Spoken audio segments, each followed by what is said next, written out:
ഞാനിന്ന് ദർശുവിനെ ശ്രദ്ധിക്കുകയായിരുന്നു. അവൻ cycle clean ചെയ്യുന്നു, എയർ പമ്പ് ചെയ്യുന്നു. അവൻ ഒറ്റയ്ക്ക് തന്നെ ഒരു സൈക്കിൾ റൈഡിന് പോകാനായിട്ട് തയ്യാറാവാണ്. അവൻ മുൻപ് എങ്ങനെയായിരുന്നു ആ നിമിഷം ഞാൻ ആലോചിച്ചു പോയി.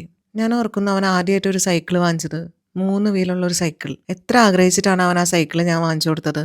പക്ഷേ അവനത് ഒരിക്കൽ പോലും ഓടിക്കാനായിട്ട് ശ്രമിച്ചില്ല. അതിന് പകരം അത് തിരിച്ചിട്ട് അതിന്റെ ചക്രങ്ങൾ കറക്കിക്കൊണ്ടേയിരുന്നു. അതൊരു ഓട്ടിസ്റ്റിക് ഫീച്ചറാണെന്ന് ഞാൻ മനസ്സിലാക്കിയപ്പോൾ ആ സൈക്കിൾ എടുത്ത് ഞാൻ ബാൽക്കണിയിലോട്ട് വെച്ചു. ഞങ്ങളന്ന് ദുബായിലായിരുന്നു. ഒരു വെക്കേഷന് നാട്ടിൽ വന്ന് തിരിച്ച് ഫ്ലാറ്റിലെത്തിയപ്പോൾ അവൻ ആദ്യം ചെയ്തത് ബാൽക്കണിയിലേക്ക് കൈ ചൂണ്ടി അവന് സൈക്കിൾ എടുത്ത് കൊടുക്കാനുള്ള ആംഗ്യം കാണിച്ചു. ഞാൻ അവനത് എടുത്തു കൊടുത്തു.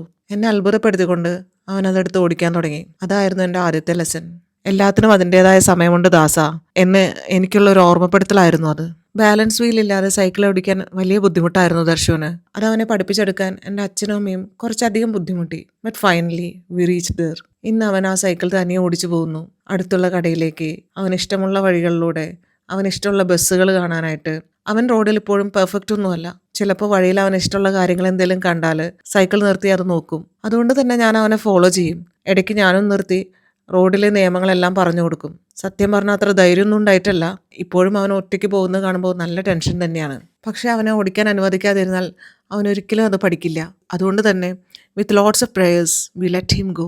പക്ഷെ ഇന്ന് അവൻ ആ സൈക്കിൾ ഓടിക്കുന്നത് കാണുമ്പോൾ ഒരു കാര്യം എനിക്കറിയാം. അവൻ ആ സ്വാതന്ത്ര്യം ഇഷ്ടപ്പെടുന്നുണ്ടെന്നും അവനത് എത്രമാത്രം കോൺഫിഡൻസ് നൽകുന്നുണ്ടെന്നും.